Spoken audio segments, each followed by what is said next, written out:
Welcome to my channel Supriya home kitchen. আজ আমি আপনাদের কাছে নিয়ে এসেছি পনির।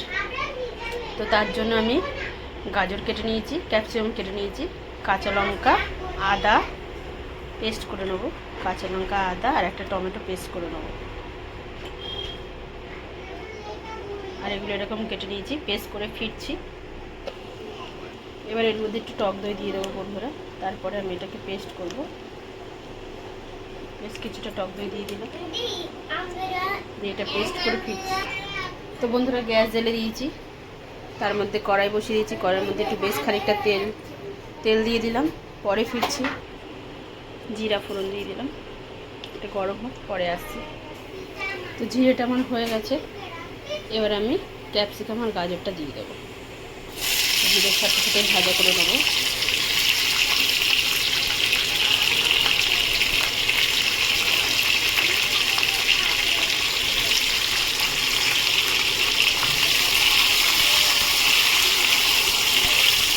ভাজা ভাজা করে ফিরছি বন্ধুরা। তো বন্ধুরা দেখুন মোটামুটি ভাজা হয়ে গেছে। এবার আমি এই পেস্টটা দিয়ে দেবো, গ্যাসটা আস্তে করে দেবো, নেড়ে ছেড়ে ফিরছি। দেখুন বন্ধুরা নাড়াচাড়া করি।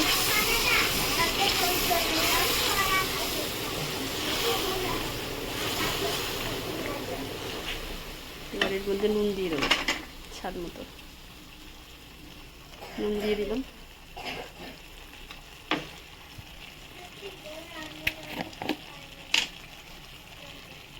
আর লাল লঙ্কার গুঁড়ো দিয়ে দিলাম, কাশ্মীরি লঙ্কার গুঁড়ো।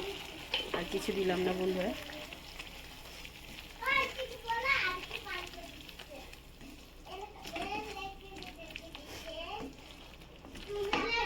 এবার মিক্সার মেশিন ধোয়া জলটা দিয়ে দিলাম, তার সাথে যে টমেটো একটা কেটে রেখেছিলাম সেটা দিয়ে দিলাম। এটা ফুটিয়ে নিয়ে ফিরছি পরে। তো বন্ধুরা দেখুন এখানে একটা ফ্রাই প্যান বসিয়েছি। এর মধ্যে আমি কিছুটা ঘি দিলাম, 1 চামচের মতো ঘি দিলাম, আর একটুখানি মাখন দিয়ে দিলাম। মাখনটা দিয়ে দিলাম, এটা গরম হোক। দেখুন গরম হয়ে গেছে মোটামুটি। এবার আমি এর মধ্যে সামান্য নুন দিয়ে দেবো। তো পনিরটা কাঁচাও দিতে পারেন, ভেজেও দিতে পারেন। তো আমি একটু ভেজেই দেবো বন্ধুরা। জানিছি পনিরটা আমার আনা আছে 2-3 দিন হয়ে গেছে। গ্যাসটা আস্তে দিই, পনিরগুলো একটু হালকা জাস্ট একটু ভেজে নিয়ে তরকারির মধ্যে দিয়ে দেবো। তো একটু ভেজে ফিরছি বন্ধুরা। তো দেখুন বন্ধুরা হালকা করে আমি ভেজে নিয়েছি, ভাজা হয়ে গেছে। তো আমি এই ভাজাটা এবার পনিরের এই গ্রেভিটার মধ্যে দিয়ে দেবো। গ্যাসটাকে চেঞ্জ করে নেবো বন্ধুরা। ওদিকে গ্যাসটা বন্ধ করে দিলাম।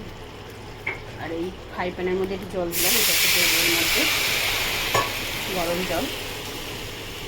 এটাকে একটু নেড়ে দিলাম। আর এই জলটা এখানে দিয়ে দিলাম। পরে ফিরছি বন্ধুরা। মশলাটা দিয়ে দিচ্ছি, পিঠা দেবো।